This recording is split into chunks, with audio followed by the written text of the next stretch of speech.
Hello, this video is about replacing the dashboard part, which is in here on the Ninebot scooter. This model is a e45 Ninebot scooter. That scooter was working. I bought another scooter on eBay off of a refurbished deal, and that worked for about a month. Then suddenly it wouldn't turn off, and then the headlight wouldn't turn on. So I thought maybe it was the battery management module, but I replaced heads with the other scooter and things worked good. So I thought I would buy another dashboard for the ES45, which I thought there was the same as the E4, but I guess the 22, 25, 45 series have different dashboards. So I got that off AliExpress, and it took 13 days to get here, which was pretty amazing. I don't know if that was in China. It looks like another label covered over, but it came from California. So anyway, that's the box, and that's the old one. So I'm starting this video already in progress.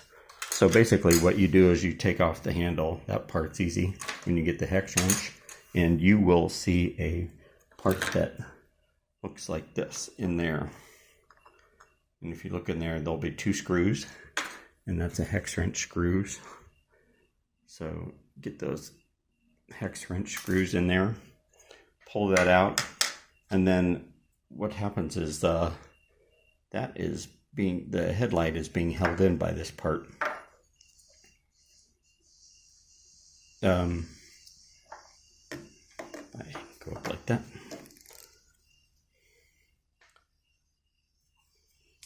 It's hard to see, but anyway, there's that hole right there. This thing sits in the hole so that the headlight won't come out. So anyway, once that part is out, you can take out the headlight by just pushing it through the hole with the screwdriver. Push it through. Then you've got your hole out, and then on to the next chamber. If you look up there, you will see another thing to remove, which is this middle piece down here. So that middle piece is what's holding in the dashboard on the top. So take out those screws, and then that will allow you to push that dashboard out, rebuilding these. So there's the replacement parts. There is the yellow one goes to the headlight, and the other two go to the throttle and the brake.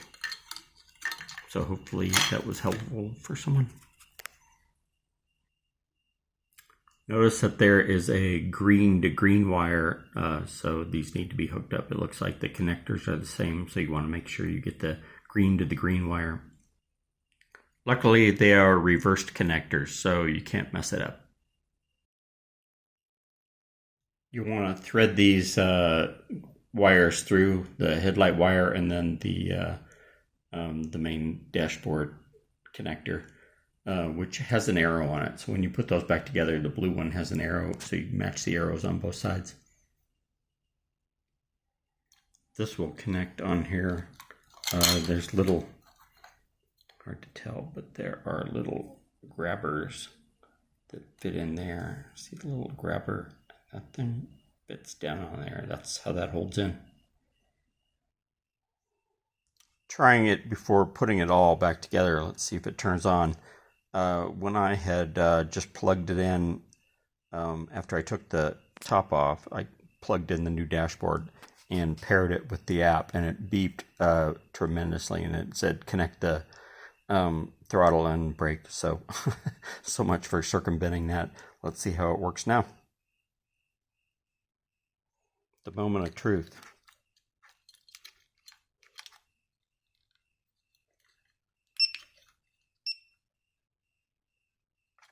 Oh, looks pretty good. Well, I can't test the light, but so far so good.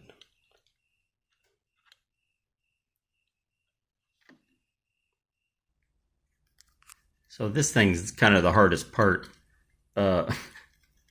you want to make sure that that fits in like that, because that's a one-way deal. The screws are aligned on that bottom part like that. But so then this thing goes in there and hooks onto these little clippy things. Let's see if I can get this in there. Well, the hardest part was getting this thing lined up and pushed back down in there, and getting those little hooky things over the plastic part. That thing was a pain. So onward to putting that cap back in, and putting the light back on, or putting the upper cap back on, putting the light in, then putting the bottom cap. Sorry, the upper cap is really just these like wood screws that go into the machined stuff down there. There's one screw. Okay, got that in. Time for the light. The light has to go with that little notch on the top so that it can fit into that little doohickey holder, so that your light stays in when we put in that bottom thing. So that gets hooked back in to the yellow wire. Come here. And presto, the light's in. Then we push that thing in.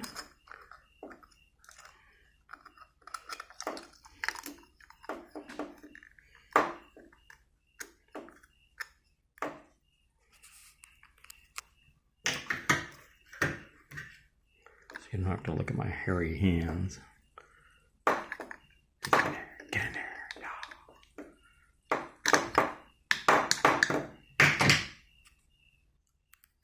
Might work better to use the wires as a whole. This is pretty hard to do with one hand, but anyway, push that back in.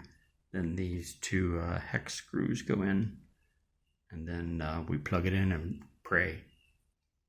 Whew. Getting the holes lined up on that was not easy, but now, and it always helps to put in the light before you put that piece on because of that little hooky thing. So now, time to hook that in. I don't know if you can see the arrow. Yeah, there's the arrow right there. That matches the other side. So let's hook it up and hope for the best. Hope it'll turn off.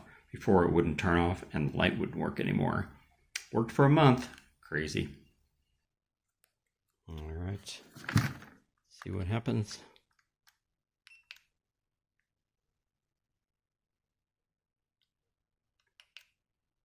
Oh, sweet.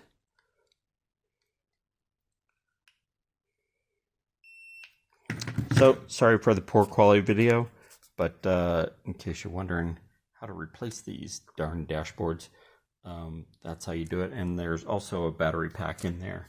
And it includes the battery management module, the BMS.